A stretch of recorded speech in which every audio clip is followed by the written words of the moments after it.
May mga kasalanang mahirap patawarin at kung minsan pa ay dinadala pa sa hukay ang matinding galit at puot.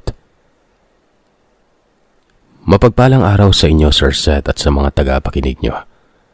Ako po si Kimberly, 24 na taong gulang at nagmula sa Negros.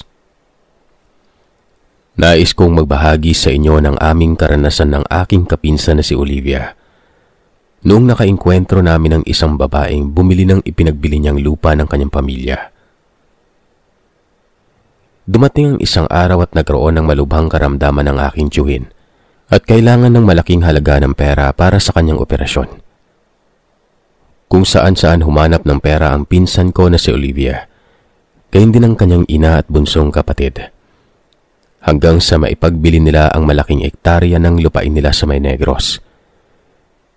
Maswerte naman na may bumili sa lupa. Isang ginang na nagmula sa isang maimpluwensyang pamilya.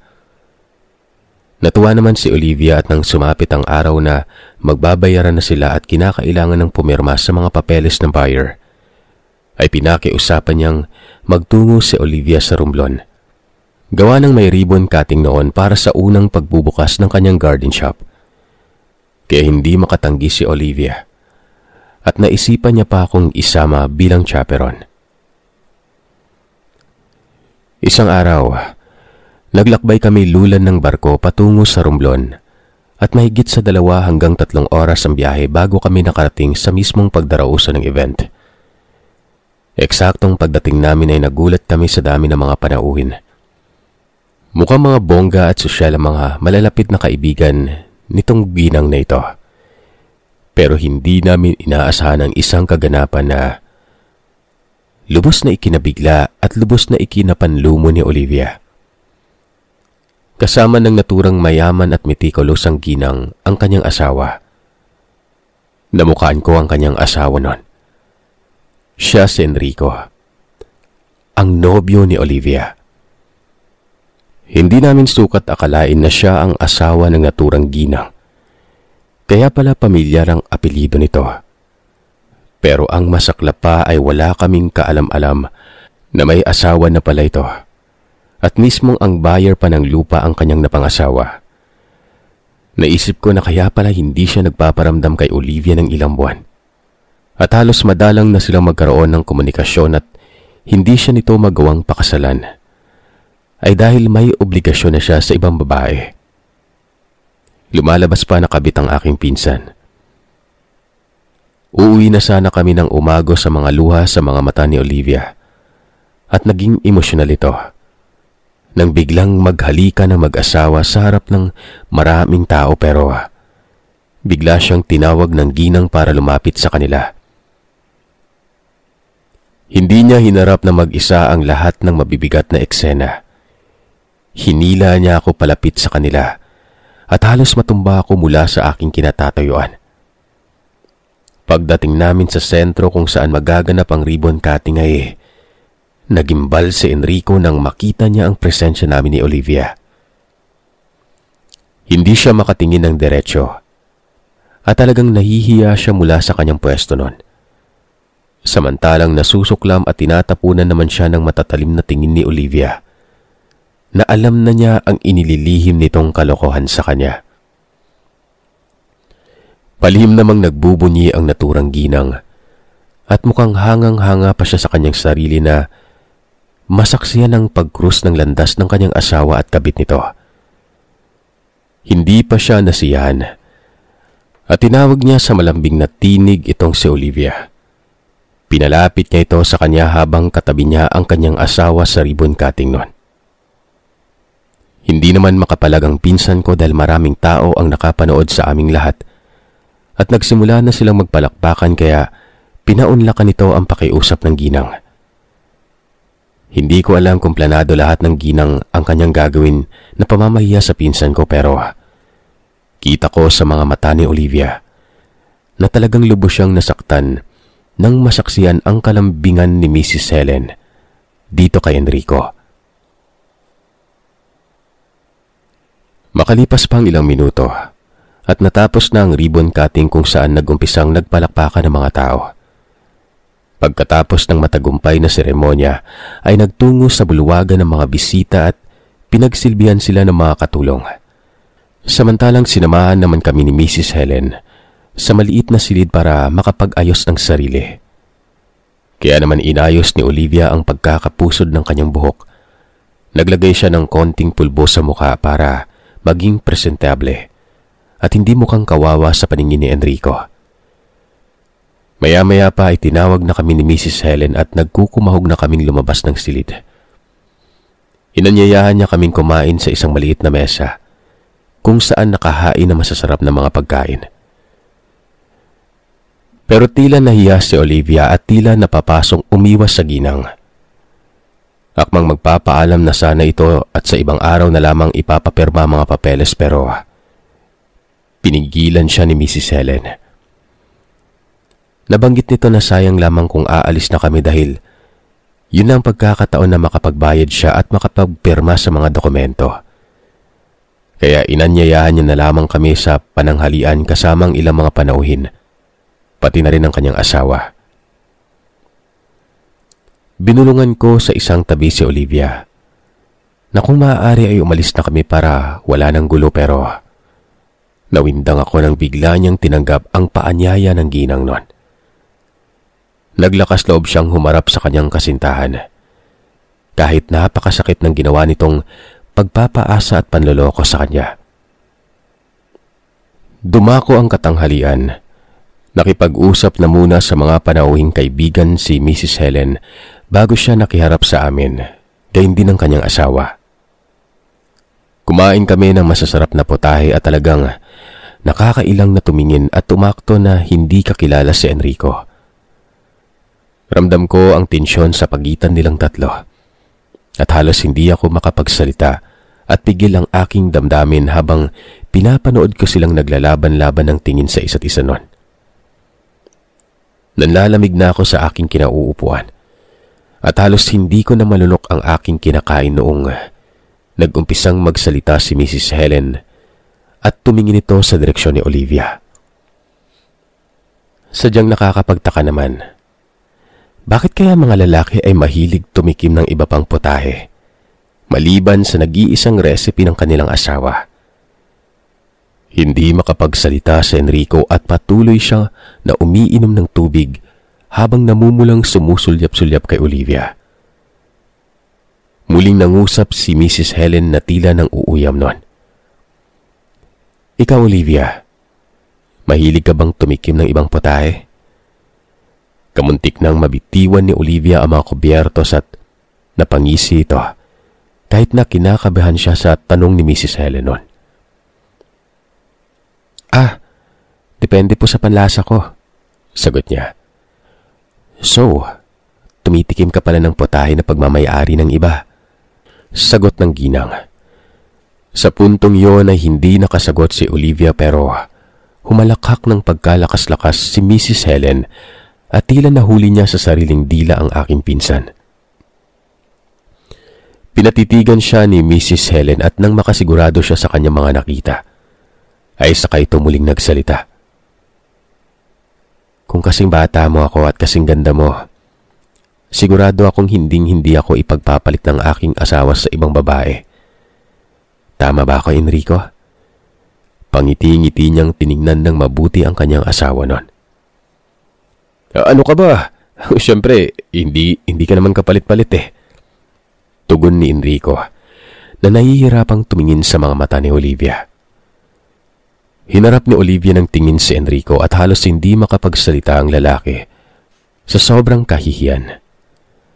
Pagkatapos ng mahabang sandali ay hindi na sila nag-usap o nagkibuan. Hinintay naming matapos ang pananghalian. Nagsimula ng pumirma sa mga dokumento at nagbigay na rin ng bayad si Mrs. Helen. Kasunod noon ay nagmamadali na kaming nagpaalam at nagpasalamat sa kanyang kabutihan. Ipinaliwanag namin sa kanya na kinakailangan naming bumiyahe para makahabol kami sa schedule ng pag-alis ng barko. Dahil ayaw naming abutan ng gabi dahil wala kaming matutuluyan. Tinanggap niya ang mga paliwanag namin. Hinayaan niya kaming makaalis sa kanyang bahay.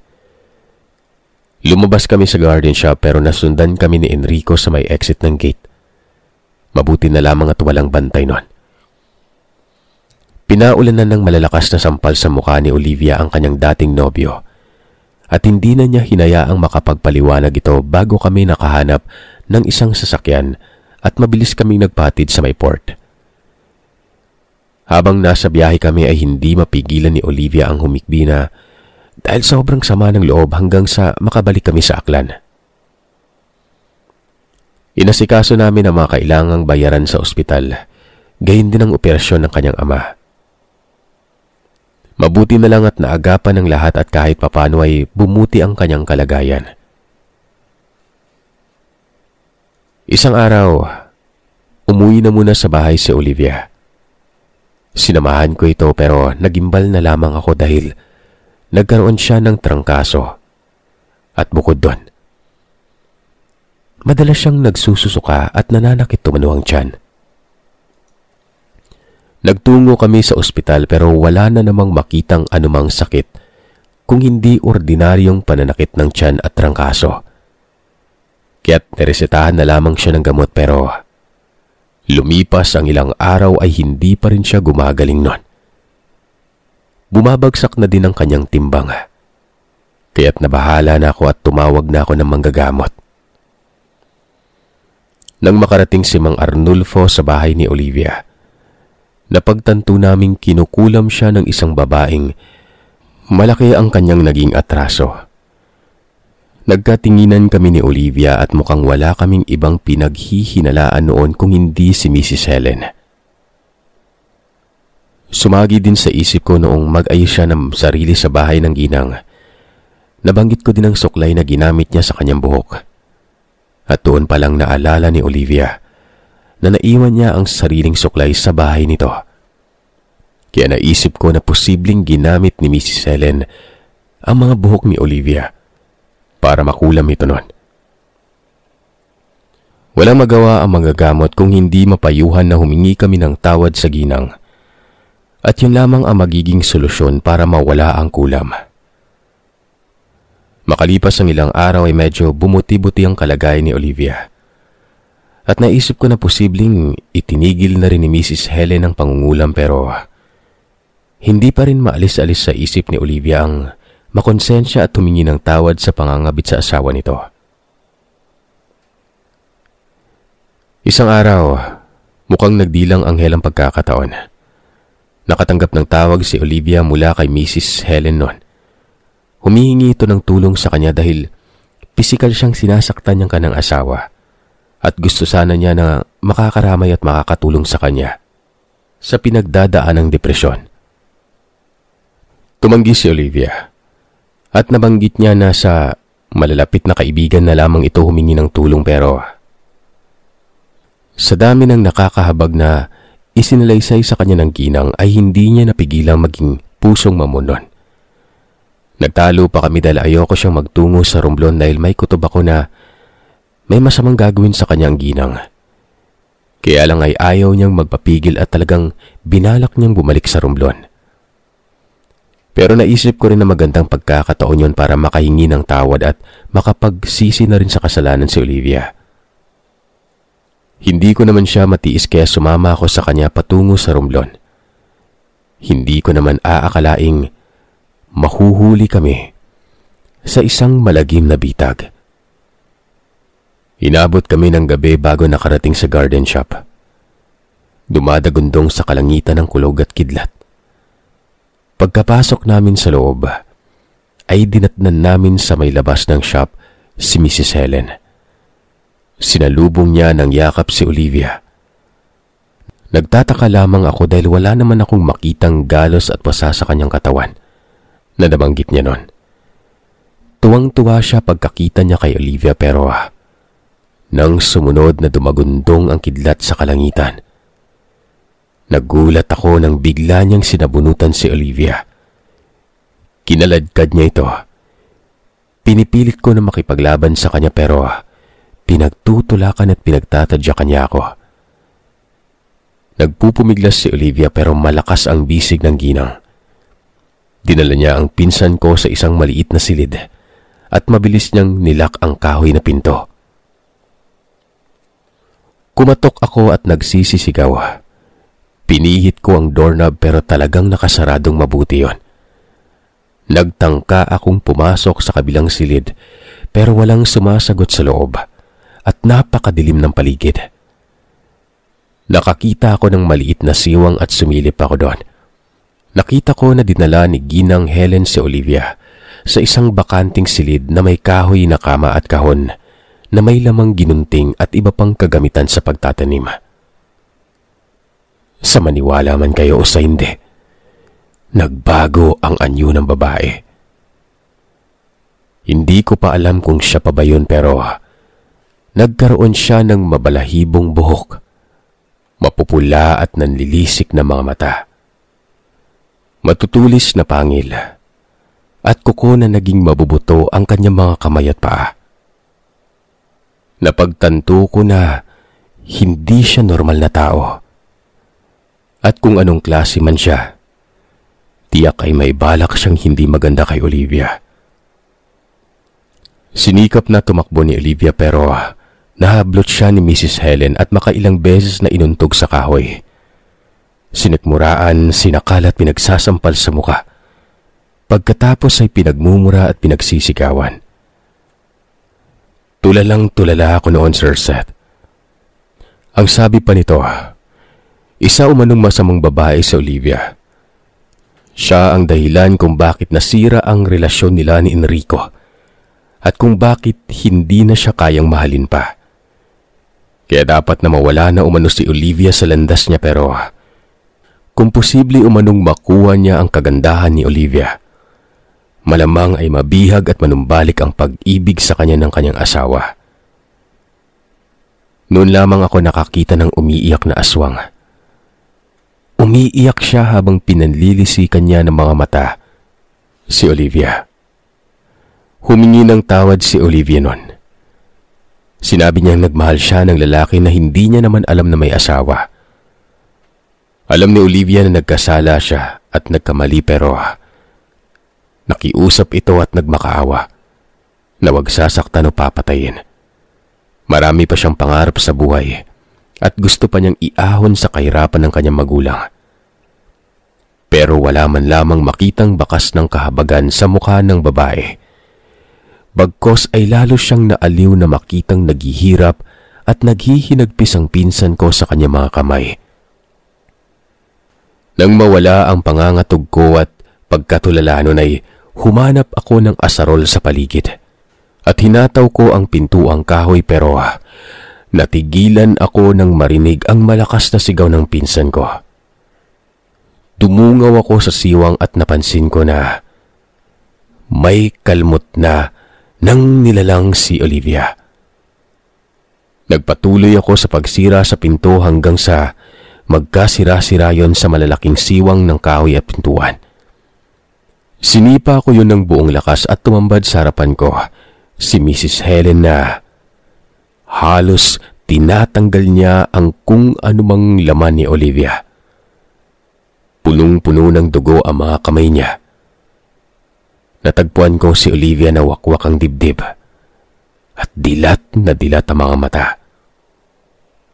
Napasigaw ako sa sobrang takot at galit lalo na nang magwala si Mrs. Helen at mabilis siyang tumakbo patungo sa direksyon ko.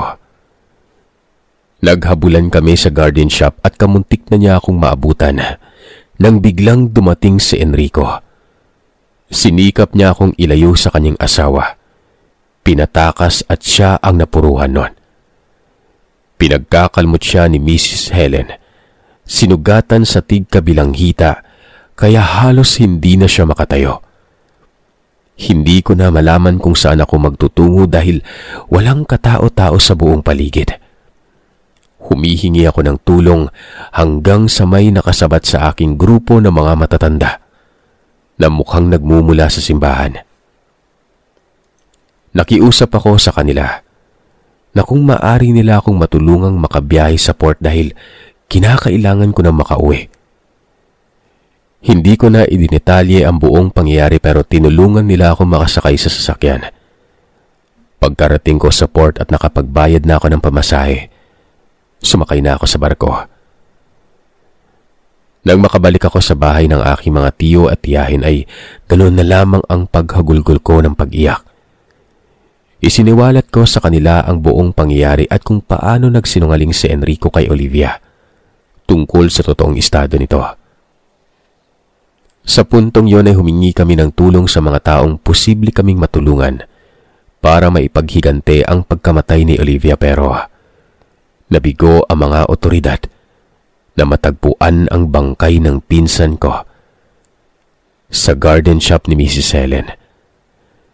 Nagibang bansa na umano ang ginang kasama ang kanyang nalumpong asawa at walang karasan na naganap sa buhay nito. Tila makapangyarihan ng pamilya ng ginang at malakas ang kapit nila sa mga alagad ng batas, kaya malinis ang kanyang record. Kahit na ang totoo, hindi siya normal na tao. Ipinagdarasal namin sa tuwina ang kaluluwa ni Olivia. At kahit masakit ang naging trahedya sa buhay niya, ay binaon pa rin namin ang masasayang alaala na nakapiling namin siya.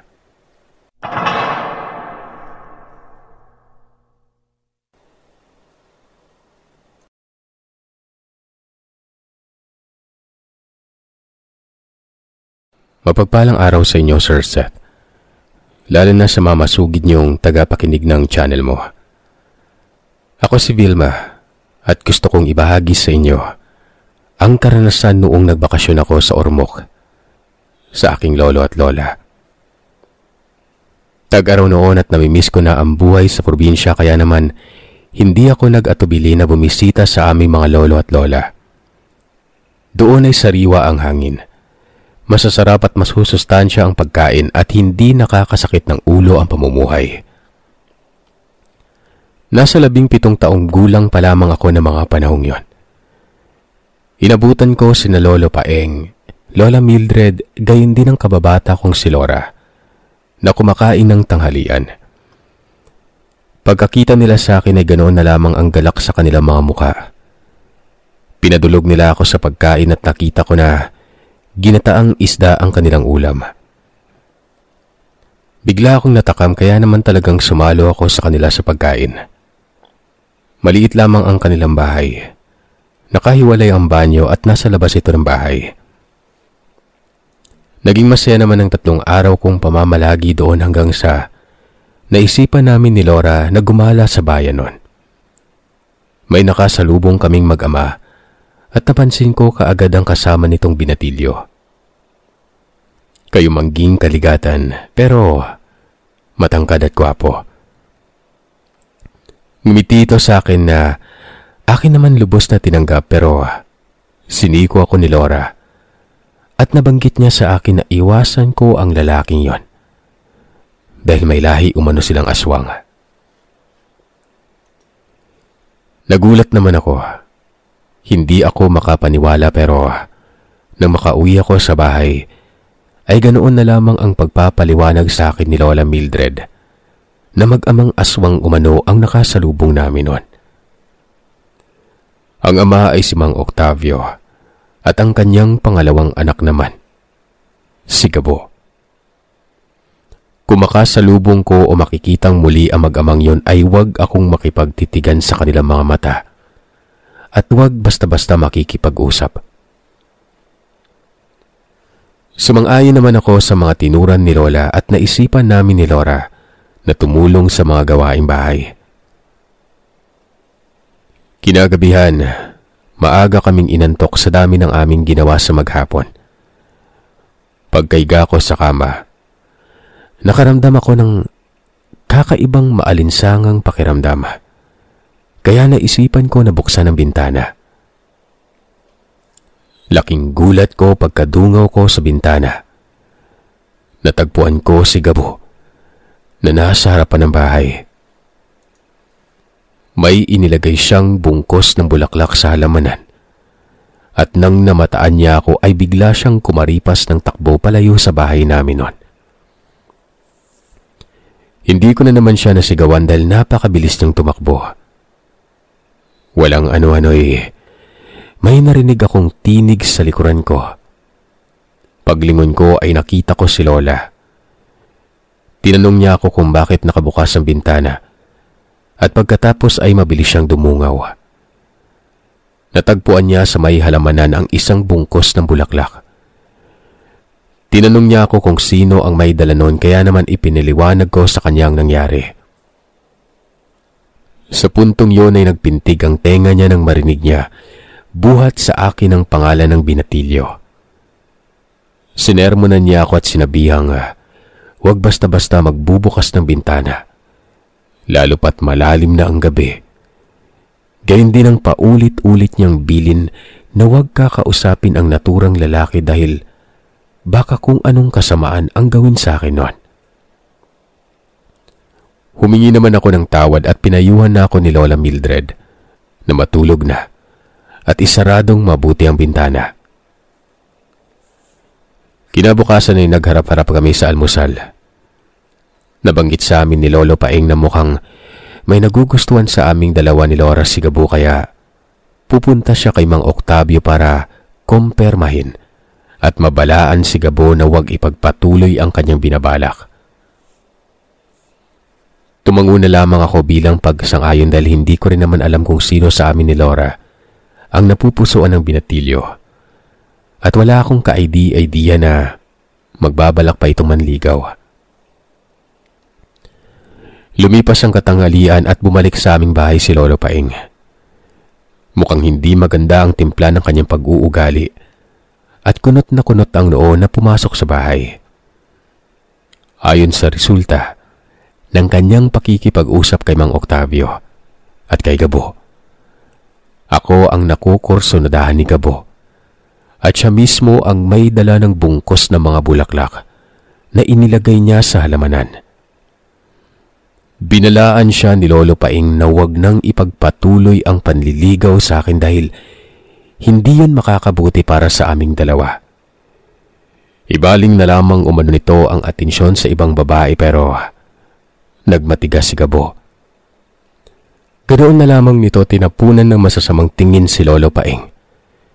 Pinayuhan niya itong huwag makialam at binalaan na kung patuloy niyang hahadlangan ng pag-ibig nito para sa akin ay mapipilitan siyang gumawa ng karahasan.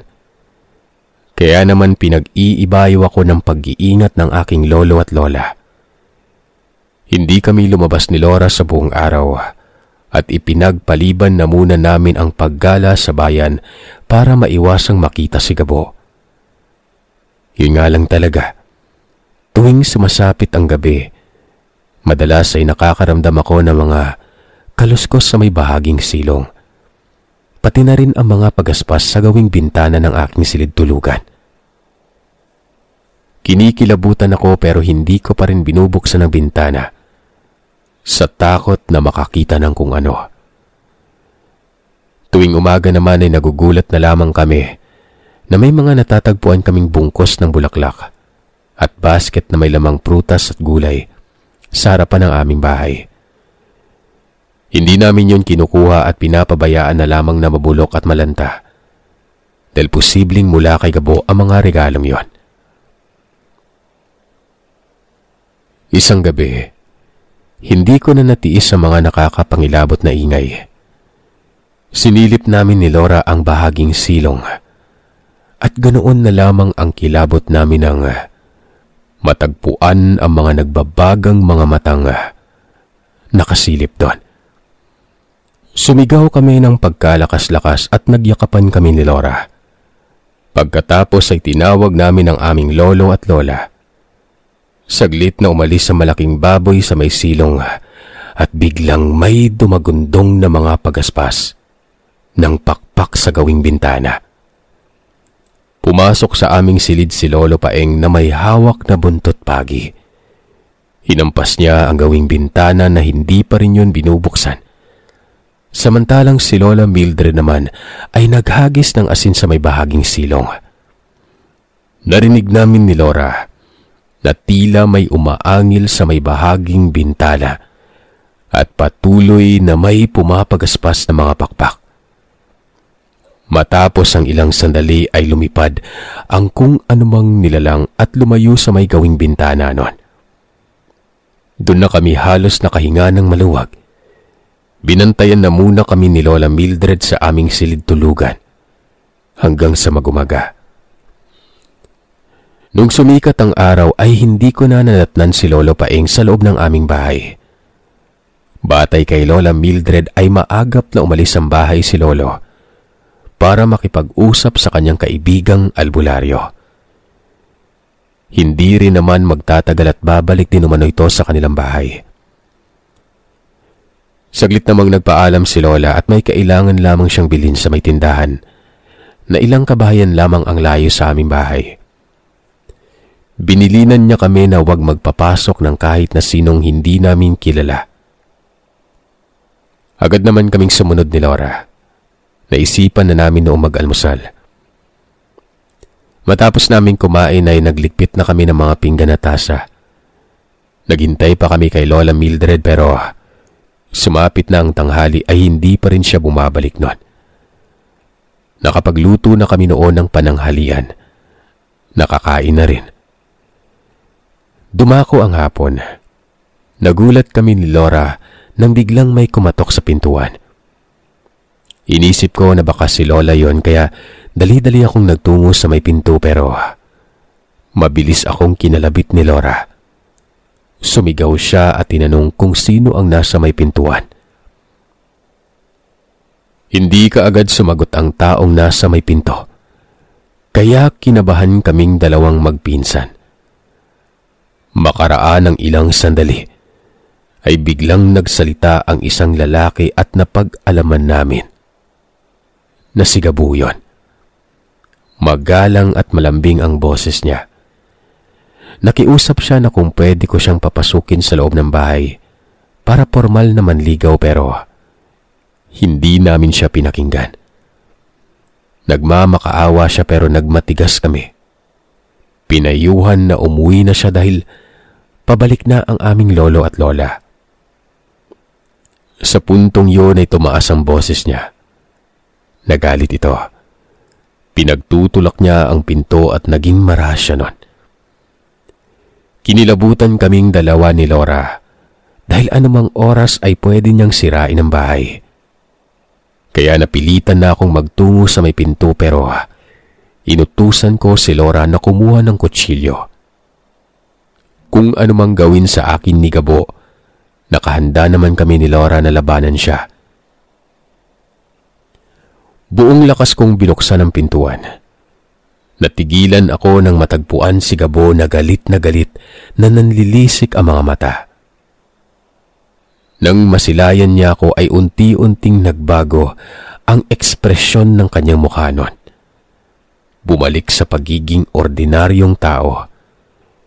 Kinausap niya ako sa malumanay at malambing na boses. Naguluhan ako pero hindi ko pa rin siya matitigan sa mga mata.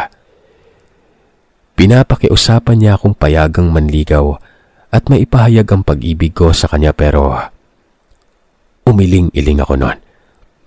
Nabanggit ko na hindi pabor sa kanya ang mga lolo at lola ko. At isa pa ay masyado pa akong bata para magpagligaw. Pag-aaral pa lamang ang nasa isip ko at wala pa akong interes sa pakikipagrelasyon. Pinakiusapan ko na siyang umalis bago pa siya maabutan ng aking lolo at lola. At sinabi ko na wala siyang maaasahan sa akin kaya patawarin na lamang niya ako kung hindi ko kayang suklian ang kung anuman ang kagustuhan niya nun. Doon ay tila nagpintig ang tenga niya. Nawala ang kasiglahan sa kanyang mga mata. Napalitan yun ng parabang matinding galit at puot. Napatingin ako sa paligid, pero wala akong makitang kapitbahay sa labas. Malapit na ring lumubog ang araw. Natakot ako sa posibleng gawin ni Gabo kaya nagmamadali akong magtungo sa may pinto at pilit niyong isinarado pero bigla siyang lumapit. Nakita kong humaba ang kanyang mga kuko. Kumulubot ang muka. Bumangis at tinubuan siya ng mga pangil sa bibig nun. Napasigaw ako at napaiyak sa sobrang takot habang nakikipaglaban ako sa pagsasarado ng pintuan. Mabuti na lamang at dumating si Laura. Nahiwa niya ang kamay ni Gabo. Napaangil ito kaya nabitawan niya ang pintuan. Hustong isasarado ko na noon ang pinto nang biglang may malaking buntot pagi na humagupit sa likuran ni Gabo. May naghagis din ng asin nun. Natigilan ako at hindi na namin nagawang isarado ni Laura ang pintuan. Napako ang paningin namin sa paparating na dalawang figura. Binulyawan ni Lolo Paing si Gabo. Binantaan na kung ipagpapatuloy niya ang pagambala sa akin ay mapipilitan siyang patay nito. Bumungis-ngis ang binata at pagkatapos ay nagsalita kay Lolo Paing na hindi niya isusuko ang nararamdaman niya sa akin at interes. At kung si Lolo at Lola lamang ang magiging hadlang sa kanyang panliligaw, ay hindi siya magdadalawang isip na ibaon ang mga ito sa hukay. Umatake si Gabo sa aking lolo at mabilis itong nakailag. Gayun din ang aking lola. Inilabas ni Lolo Paeng ang kanyang itak. Pinatamaan ng taga si Gabo pero nakailag ito at tinumbasan ng lakas ang kanyang pagsalakay. Nahagip nito ang mga kamay ni Lolo at pagkatapos ay nakipag-agawan sa itak, samantalang si Lola naman ay nakakuha ng tiyempo na mahagisan ng asin sa likuran si Gabo. Kaya naman ganun na lamang ang pag-angil nito. Binalingan nito si Lola at akmang hahablutin gamit ang kanyang matulis na kuko. Pero pinagsasaksak siya sa tagiliran ni Lolo Paeng. At pagkatapos nun, tinaga pa siya sa braso at ginilitan sa leeg kaya hindi na siya nagagawa pa ng panibagong pag-atake. Napalugmok sa lupa ang katawan ni Gabo. Sumirit ang masagana nitong dugo. Sa tindi ng pangyayari ay hindi namin nagawang makapagsalita ni Laura. Sumapit ang kinagabihan. Nagulat na lamang kami nang unti-unting gumapang ang nakahigang si Gabo nun. Pero alam kong hindi siya anyong tao. Biglang dumating ang mga magulang nito. Sumugod sa bahay. Mabuti na lamang at ng mga oras na yun ay nagsilabasan ng aming mga kapitbahay, gayon din ang ilang barangay tanod. Napag-alaman ng lahat na si Lolo Paeng ang may kagagawan nun kay Gabo, kaya nagalit ang pamilya nito.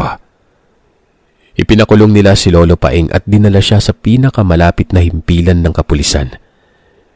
Pinayuhan ako ni Lola na umuwi na muna sa lungsod pero hindi ako pumayag hanggang sa kinalaunan ay nakalaya din si Lolo. Base sa payag ay ipinagtanggol lamang niya ang kanyang sarili. Si Gabo ang tunay na may kasalanan. Sumugod ito sa bahay at pinwersa ako na pasukin sa loob na wala namang permiso nun. Nang makabalik sa tahanan si Lolo Paeng ay saka pa lamang ako nagdesisyong bumalik sa lungsod. Nabalitaan ko pa na noong nakalaya si Lolo ay hinding-hindi na nakita ang presensya ng pamilya nila Gabo sa kanilang bayan. Marahil ay nangangamba sila na gumanti si Lolo sa ginawa nilang pagpapakulong sa kanya. Sa kasalukuyan ay paminsan-minsan bumibisita ako kay Lolo at Lola. Patuloy pa rin silang inaalagaan ni Laura at sa awa ng Panginoon, nananatili pa rin silang buhay.